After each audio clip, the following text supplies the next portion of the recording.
Well, good morning, everyone.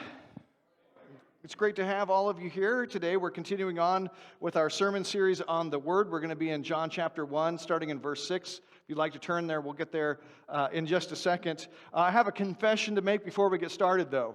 And that confession is that there are times when I'm sitting down there and the announcements get done and the sermon bumper video starts, and I start watching it. I think, oh, that's really neat. And I just kind of get engrossed in it, and I have to remind myself that I need to be coming up here to preach. Someday you might see me just sitting there when it ends, and nobody will be up here. You don't really need to know that, but there it is. John chapter 1, verse 6, we're talking about the Word. And today we're going to be talking about the Word's job and its job of revelation. And so if you want to join me in John chapter 1, now we've been talking about this idea of the Word, that the Word is the reason, the rationality, the purposefulness, how the intricacy, how everything fits together with God. There's this way in which that Jesus is the manifestation and the publication of the rationality and the reason of God, how everything with God fits together. But it's not the publication or the Word as distinct from the thought. There's an idea of these things being connected, that the physical manifestation of these things and the thinking of them are one. And so we're going to begin in John chapter 1, verse 6. It says, "There was a man sent from God whose name was John. He came as a witness to bear witness about the light, that all might believe through him. He was not the light, but came to bear witness about the light. The true light, which gives light to everyone, was coming into the world. He was in the world, and the world was made through him, yet the world did not know him. He came to his own, and his own people did not receive him. But to all who did receive him, who believed in his name, he gave the right to become children of God, who were born not of blood, nor the will of the flesh, nor the will of man, but of God." Now, we're going to talk about a few things today in this sermon, and we're going to talk about, first of all, the idea of this guy whose name was John. It's John the Forerunner, so we need to talk about him. We need to talk about being and mixture today, and then we need to be talking about, finally, children of God. And I know that those things sound kind of strange and that they don't fit together, but hopefully by the end they will. And if they don't, you get your money back. Money back guarantee. So here's the thing. When we talk about God or Jesus here being the Word, and we talk about that He is bringing light to the world, we started talking about that a little bit because the topic came up last time in our sermon, but we have here something very important, and what we have here is that Jesus is fulfilling this role as being light and bringing light to everyone, but in order for him to be recognized, we have a guy named John who was sent from God. And so let's talk about him for a little bit here. Well, let's talk about John the Forerunner, or John the Baptist. Now, as you might remember from your Sunday school, from your Bible studies, John is the son of Zechariah, who's a priest, and Elizabeth, who is a relative of Mary. And if you recall, there was a problem for them, and the problem was that they could not have a child. Now, if you are knowledgeable about the Bible at all, you realize that in the Bible you can't swing a dead cat without hitting somebody who's having trouble having a child. And they're everywhere. I mean, they're just literally everywhere in the Bible. Now, the thing is that why is that the case? And the reality is that God used this unfortunate and tragic situation to illustrate something spiritual. Now, it's important to understand that the illustration of this doesn't mean that if you are childless that this is true of you. It means that God used this situation in certain people's lives in the Old Testament to illustrate something. In the Old Testament, there was this idea, and it's pervasive throughout Scriptures. In the Old Testament, the idea was that God is the husband and his people are the bride. And the idea is that when the husband and the bride, when they get married, when there's a union of God and his people, that there will be a bearing of fruit. There will be a creation of life. And that life is a glorious life. There's a creation of glory and life, and it goes on into the future. And the way that God illustrates this in the Old Testament is by the fact that husbands and wives then represent this union of God and his people. And so when you see somebody in the Old Testament times who is childless, what you should immediately be thinking is, I'm getting ready to hear about God and his people. That's what you should automatically be thinking. I'm getting ready to hear a story about God and his people. Now, one of the things that's really fascinating about Zechariah is that Zechariah is as we said, he's a priest, and him and Elizabeth are childless, and this is something that's weighing on his heart. And he gets the opportunity to go serve in the temple, and you might think, well, that's his job. He's a priest. But the thing is, there's a whole bunch of priests, and there's one temple. And so the reality was that in his day, that they had to wait. It was like a lottery kind of system. They had to wait for their name to be chosen or to come up.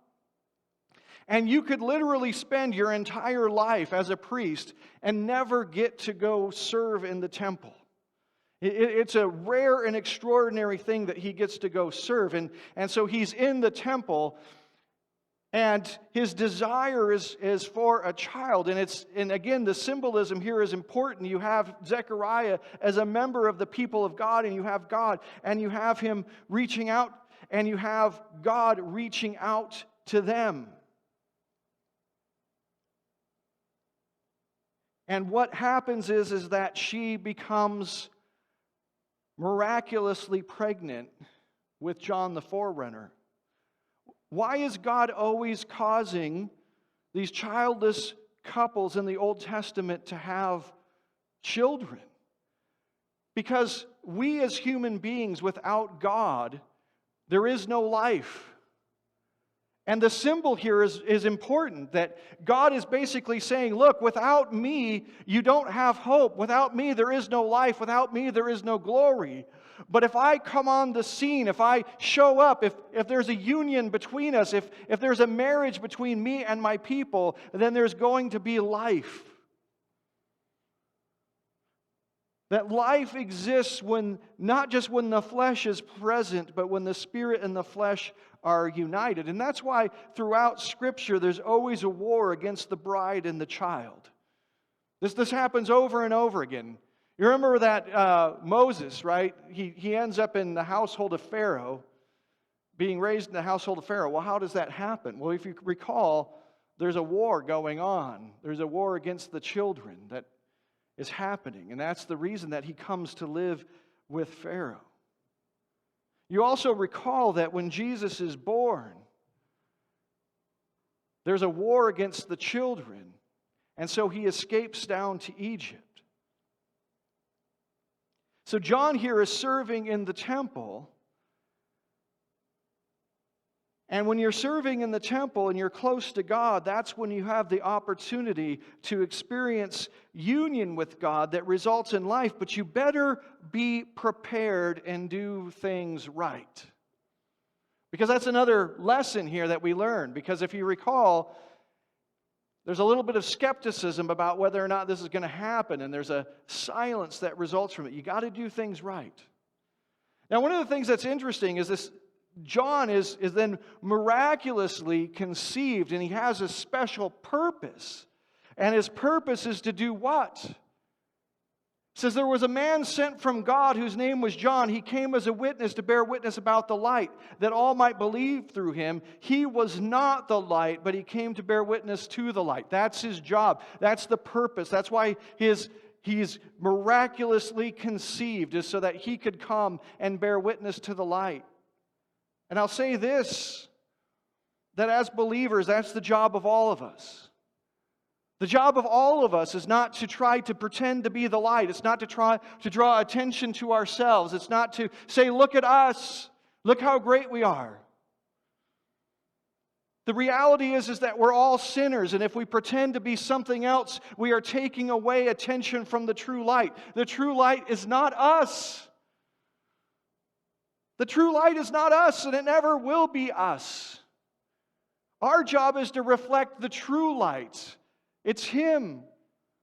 The glory is not in us, it's in Him. We just bear witness to it. That's the idea, we reflect it. That's the image of the glory cloud in the Old Testament. Whenever you see God in His throne room, there's always a cloud around Him. And those particles of cloud, they light up with God. Have you ever seen, how many of you guys have ever been to a concert? And you go there and there's a light show, it's part of it, right?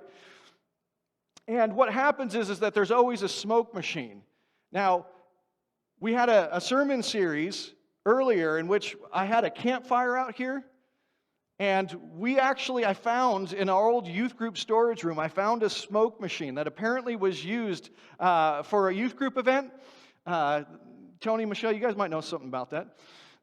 And so I thought, oh, that'll be really cool. We can have smoke for our fire. And so Sunday morning, I brought it down here and I turned it on.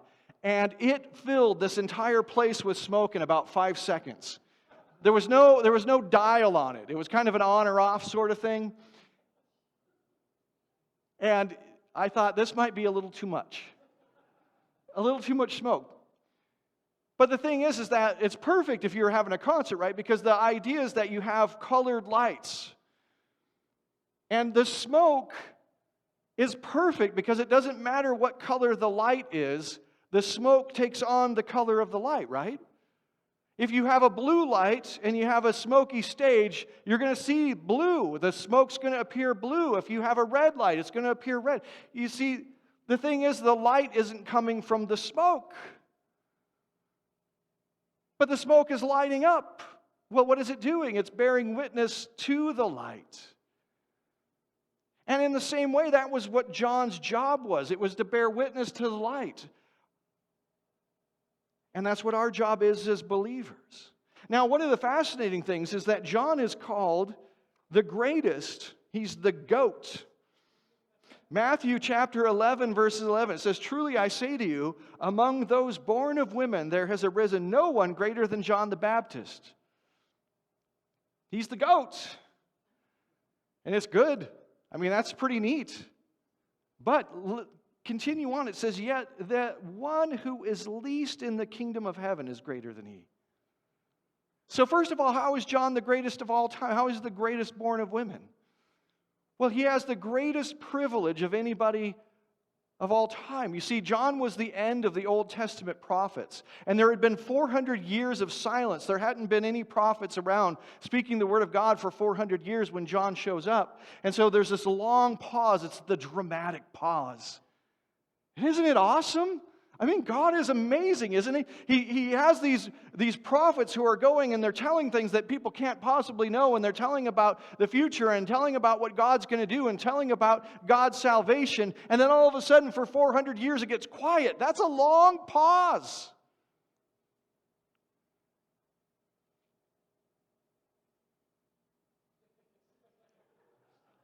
People tell me that when I make long pauses, it sometimes makes them uncomfortable.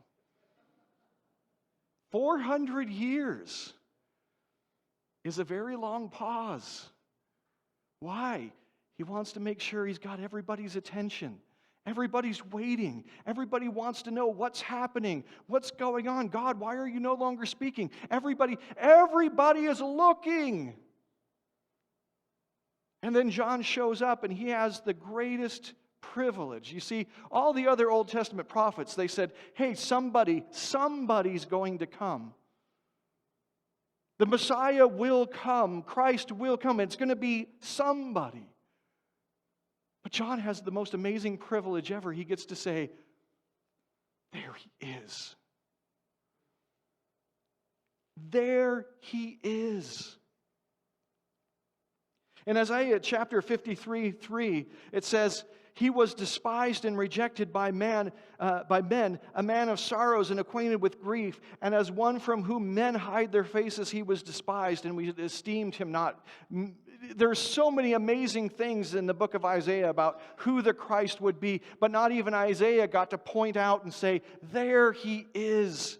Here is the Savior of us all. Here is the one that makes sense out of everything in creation. Here is the one who makes sense out of everything in my life. Here is the one that changes everything radically for me, because you know what? Even my sins find their redemption in him.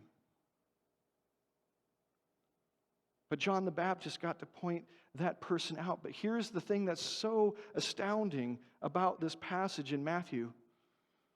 It says, yet the one who is the least in the kingdom of heaven is greater than he. And that might mean a couple of different things. It might mean that when all the time of the earth is past and there's a new heaven and a new earth, and when we are fully taken up into our relationship with God, when we experience heaven, that the least person in heaven is greater than John. That's what it might mean. The problem I find with that meaning, though, is that it's kind of tautological, isn't it? Meaning it's obvious. Well, of course.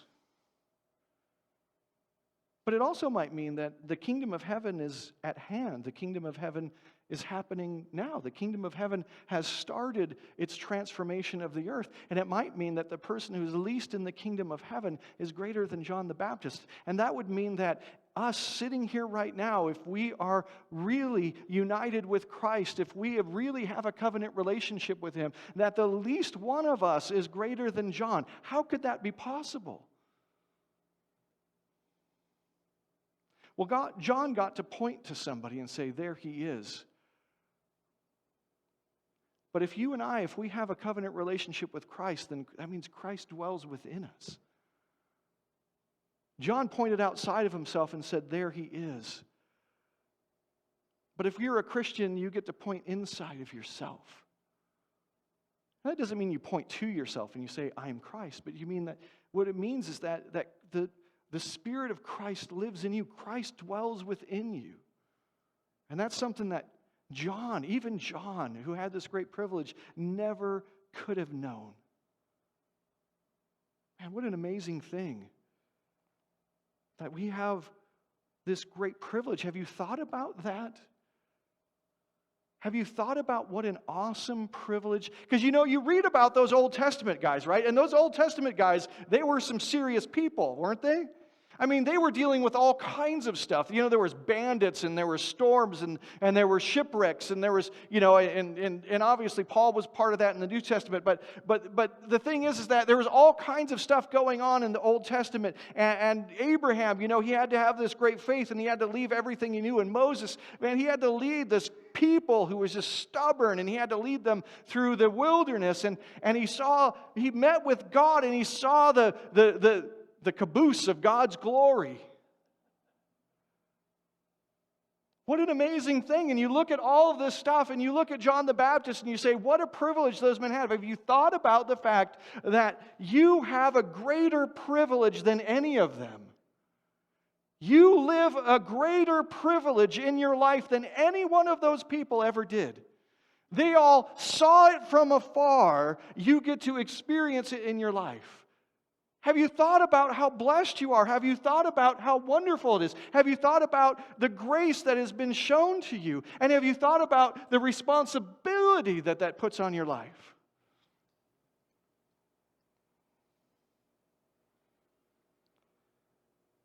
John the Baptist had this amazing privilege of pointing to the light, but you get to live in the light. John has this ministry of baptism, which is moving people basically across the Jordan into the promised land, and basically moving people whose hearts are repentant into the place where they can experience Christ. But you do it you have the responsibility and the possibility of doing it in a way that he never dreamed of. Well, the second thing we need to talk about as we go through this text is being in mixture. And we have to talk about that because we have here John who's bearing witness to the light. He's not the light, but he bears witness to it. But in verse 9 it says, the true light, which gives light to everyone, was coming into the world. And we talked a little bit about how this light is being. Because you have light and you have darkness. And you have light, which is kind of being on its lowest setting, but it's important because it contrasts with nothingness. You know, if you guys have ever, did you guys ever take a cave tour? Have you guys ever done that, gone into a cave? And have you ever had them, they turn off the lights? Have you ever experienced that? And it's as black and dark as you can't see anything. You can put your hand, I remember doing this, is putting my, almost touching my eyeball. You try not to do that, right? But just seeing if I could see, like, how close does this need to be, and it doesn't matter. You can't see it. You can't see anything. You can't see anything. Why? Because nothing is there. You see, the reality here is that Jesus is the light, and he shows you what being itself looks like. There's a sense in which Jesus, as the light, there's an attention that's drawn to Jesus. You know, when somebody flips on a light, if you were in that cave and somebody flips on a light, the first thing you do, what do your eyes do? They go toward the light. Your eyes want to orient to the light. They want to see, well, what is this thing? What is it? And that's how Jesus is. But there's another aspect to Jesus being the light that's important, and that is he gives light to everything. Meaning when the light is turned on, it's not just that you want to look at the light, but you get a chance to see everything that the light makes known. And the reality here is that Jesus, when he shows up, he shows everything. He doesn't just illuminate himself, but he illuminates everything. And you might say, well, I don't understand how that works, but it's so amazing. Because everything was made in him and for him and through him. What it means is that in Jesus Christ, everything finds its purpose and meaning. You know what something is. How many of you guys have ever gone out into your garage and you're looking for a tool, and you look and you don't find it? And you ask somebody, and they go out and find it right away. Have you guys seen that? You guys experienced that?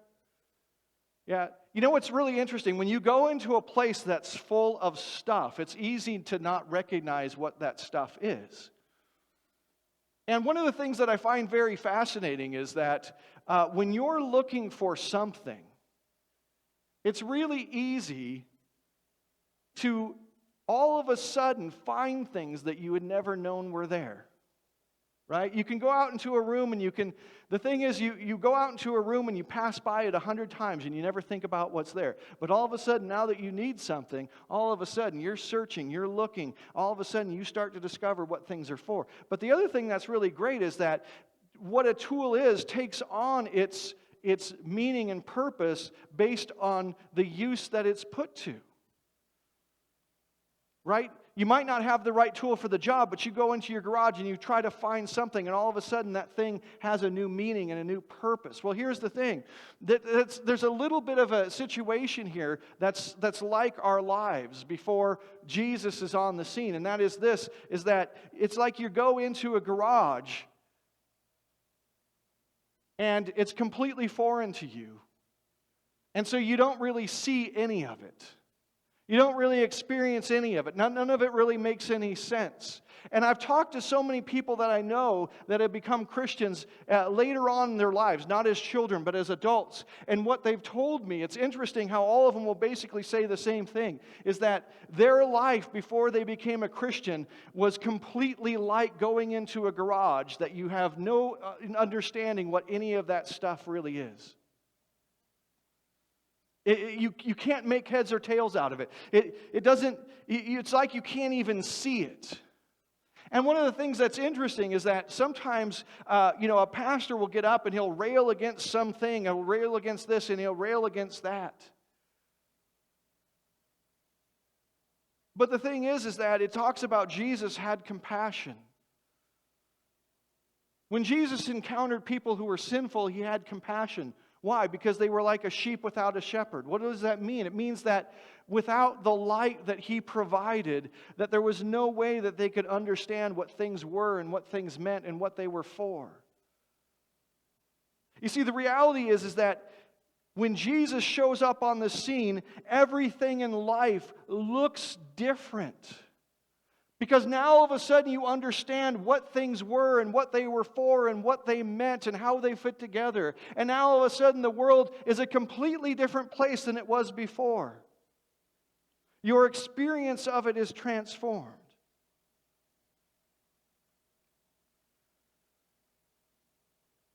One of the things that's fascinating is when Jesus made everything, He did it through His Word. And He did it by separating things. He separated light from darkness. He separated land from water. He separated male and female. He separated all these things. And what's fascinating is that something is because it is not other things. Something is because it is not other things. Light is light because it's not darkness. And what is really fascinating is that when Jesus comes into the world, what He shows us is He shows us who we are by two things. One, defining the qualities that we have, but also contrasting us with the qualities we are not to have. What is life? Who are we and what is our life? What is the meaning and purpose of our life? Well, some people will say that life's purpose is to pass on genes. That we have selfish genes inside of us. Any of you guys have selfish genes? Any of you? Sometimes I think, oh, I see that. But the idea is that our genes are selfish. Not that we have a selfish gene, a gene that makes us act selfishly, although I'm sure that's probably true as well. But the idea is that our genes in themselves are selfish. What they really want, they're driving us around. And all they're trying to do is replicate themselves. And so we're just kind of at the mercy of these genes that are driving us around. Some say that nature is red in tooth and claw. All it wants to do is survive. What is the purpose of life? Well, Jesus says that the purpose of life is to glorify the Father. You see, it's defined by what it is and what it is not. And what we see here is that there's this idea that actually it goes back as far as we can tell. And this idea is that evil has a lack as its orientation, as its major point. As an example, to lie is not a thing in itself, but it's something that lacks truth. To hate is a lack of love.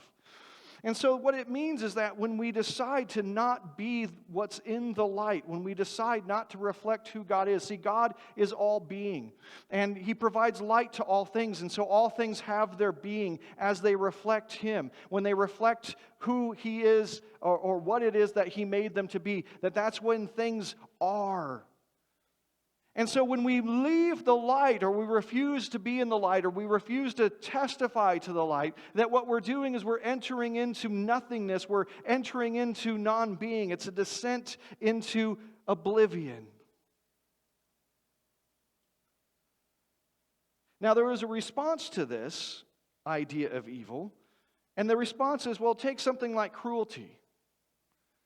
And if you take something like cruelty, you can see that it's a thing. Cruelty is a thing. So how could it be nothing?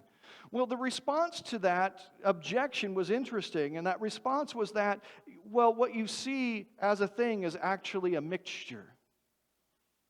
What you see as a thing is actually a mixture. Cruelty looks like a thing because it's something, it's a good thing mixed in with something bad. So think about what it takes to be cruel. Well, you have to have some creativity, right? I mean, to be truly cruel. How many of you guys have you guys ever watched those shows, like the shows about medieval times, and they'll show you like the dungeon, and they'll show you all the little things that they made in the dungeon to like hurt people. You know what I'm talking about? You guys have probably never seen anything like that because you're pure as the wind-driven snow. However, has anybody seen that? Right? You see that and you think, how do you come up with something like that? Have you ever thought that? Who comes up with these things? Well, to be really cruel, you have to have some creativity. You have to have some ingenuity. You have to have some energy. You go out, you build the thing, and then you go out and find the person, and they're not volunteering for it, so you kind of have to stuff them into a bag or something, and take them to where you're going to go. And so there's positive things, but there's a mixture of nothingness in it, and that's what makes it evil. And I find this fascinating, because it shows us the danger of mixing good and evil. It shows us the danger of mixing good things with evil. What it shows us is that we don't have to be perfectly evil to do evil things. And that's frightening, and it should frighten all of us. Because here's the thing. Most of us think we're good people because we don't go off and try to be bad people. Right? Have you ever talked to somebody and you said, hey, are you a good person or a bad person? They say, oh, I'm a terrible person. I am awful. I'm the worst. I'm pretty much evil. Evil incarnate, that's pretty much who I am. Have you ever met somebody that will admit to that? No, why? Because they say to themselves, well, I don't go off and I don't set off to do evil. And yet everybody complains about how evil our world is. Have you found that fascinating? Have you found that fascinating? I find that fascinating that everybody talks about how evil our world is. In fact, some people can't even believe in God because the world is so evil, and yet nobody will admit to being evil. That's a strange circumstance, right? Is it just me? It's a strange circumstance. How is it possible that that's the case? In fact, even the people who don't believe in God because the world is too evil will never admit to being evil. Nobody will. Why? Because nobody thinks they're evil. Why? Because nobody sets off and says, I'm going to go out today and do evil. I got a few minutes, I got a couple hours, I'm going to fill it with evil. That's what I'm going to do. Nobody says that. And this is important to us. In fact, this is vital to us. What it means is that even though we don't set off in our hearts to do evil, we often do evil. Why? Because we mix good with evil. And because we mix good and evil, we think, oh, well, this isn't so bad. But no, that's exactly how evil operates. Do you remember that Satan wasn't the worst thing ever when he started off? God didn't take something and he'd go this is, out of all of everything that I've created, this is the worst. And out of that's going to spring the most evil thing, because evil's not, no. Satan was what? He was high up. He was glorious. And he mixed in with that glory some evil. And evil was the result. And what this means is it's so vital for us. We do evil all the time without realizing that we're doing it. How do you get a world that's so evil without people who are setting off to do evil? Well, because evil happens when we mix in just a tiny little bit of bad. And it can spoil a whole bunch of good.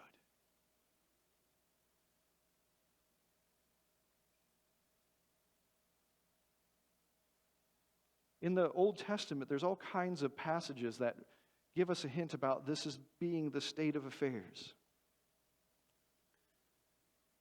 All throughout the Old Testament, there's these weird laws that people, a lot of atheists I've heard make fun of these things. Like the prohibition against mixing wool and linen in your garments, or the prohibition against putting different kinds of seeds in your field. Well, it was a warning. It was a warning against the idea of mixing things together when you don't really know what you're doing. It's a warning against the fact that a little bit of evil can spoil an amazing amount of good. And in fact, the most dangerous times and the most dangerous nations that have ever existed were nations that were full of goodness before a little bit of evil was thrown in. Well, what does that mean for us? That means that you have to be careful of the ooze of your emotions. You have to be careful of the ooze of your emotions. Now, what does that mean? How many of you guys say to yourself, I needed to do this, but I didn't really feel like it, so I did something else? How many of you guys ever done that? What I should do is this, but I don't really feel like it, so I'll do this thing instead. And the thing is that you never feel bad about those kinds of things, right? Because you don't feel bad about them because, well, how bad can they possibly be? I mean, you're a good person, right? And it's not like you're, again, setting off to do evil. You're just not doing the good that you intended to do. You're just going to do something a little less good. Do we think that that might contribute in any way to the state of affairs in this world?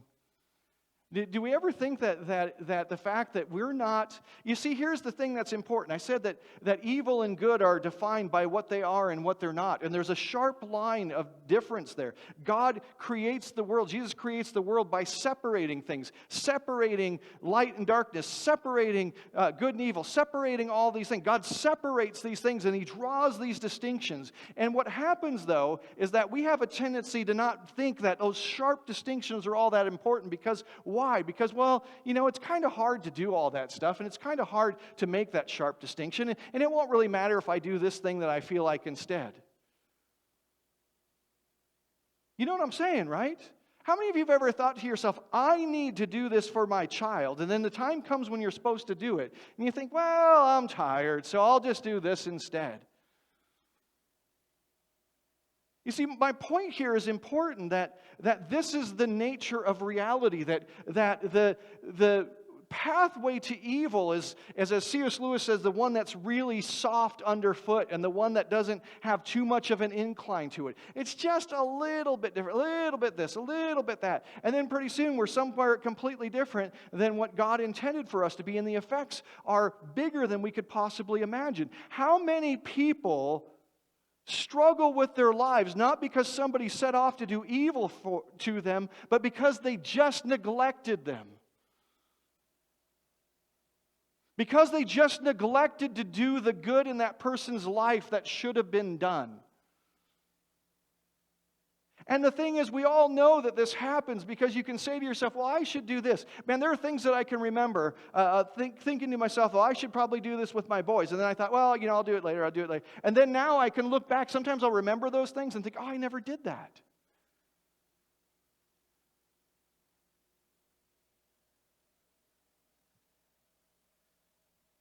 You see, that's not the way Jesus lived His life.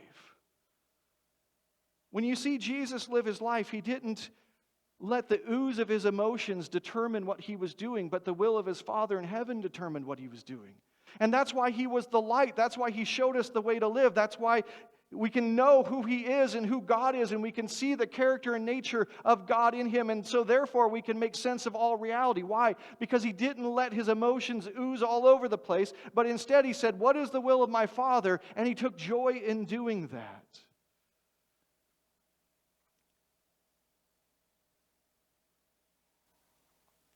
In 2 Corinthians 6:14 it says, what fellowship has light with darkness? There are firm boundaries about what is good and what is evil. And the reality is that we as human beings are really not good at keeping those. And no matter how hard we try, we have a very difficult time keeping those boundaries. Well, let's talk about being children of God, because right now this sounds like it's not too keen for us, but yet there's, I think, some resolution to this that's a good thing for all of us. Now, it's really interesting that he says to all, in verse 12, but to all who did receive Him, who believed in His name, He gave the right to become children of God, who were born not of blood, nor of the will of the flesh, nor of the will of man, but of God. And what's really fascinating is a lot of people will read this and say, but aren't we all children of God? And John 8:44, I think, answers that pretty well. Jesus is talking to the religious leaders, and He says, you are of your father the devil, and your will is to do your father's desire. He was a murderer from the beginning and does not stand in the truth, because there is no truth in him. When he lies, he speaks out of his own character, for he is a liar and the father of lies. See, one of the things that's great about Jesus is He was really good at just saying it how it was. There's no ooze there. This is the way it is. And you guys think that you have Abraham as your father. You think that you guys are in the lineage of the covenant, and you're besties with God. You guys are like that. But the reality is that you are of your father the devil. So the reality here is that no, not everybody is a child of God. Some people are children of the devil. Well, how do you know? How is this possible? Weren't we all created by God? Well, the reality is, if you remember back to the garden, how did God create us? He created us by His Word, right? And so God's Word creates us. But the interesting thing is we as human beings have the possibility of obedience or disobedience. And so we can respond to the creation of God, of His Word, or we can let another word create us. And that's what happened in the garden. In the garden, Adam and Eve let the word of Satan create them, and so they became children of Satan. And the reality is that we listen to Satan a lot.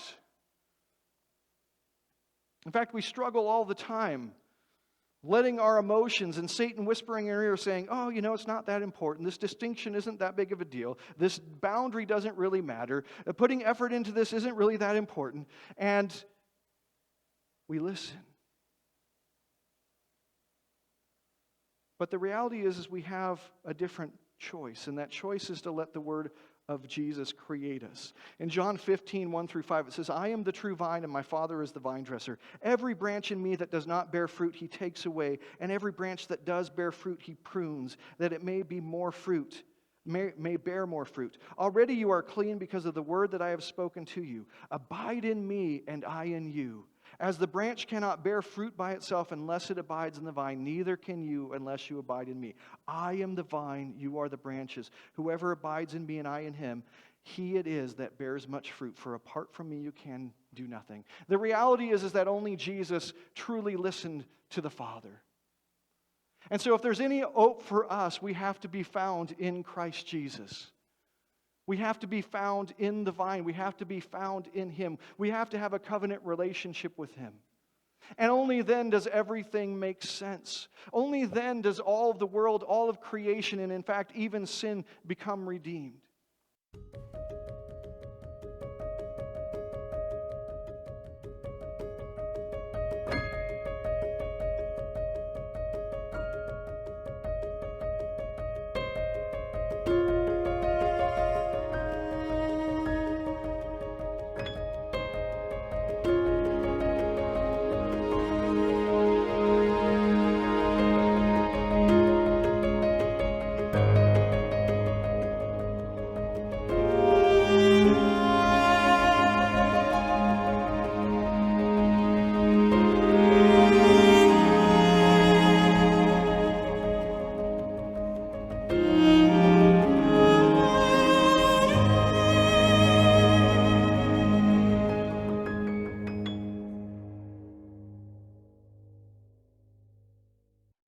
Thanks for joining our worship service today.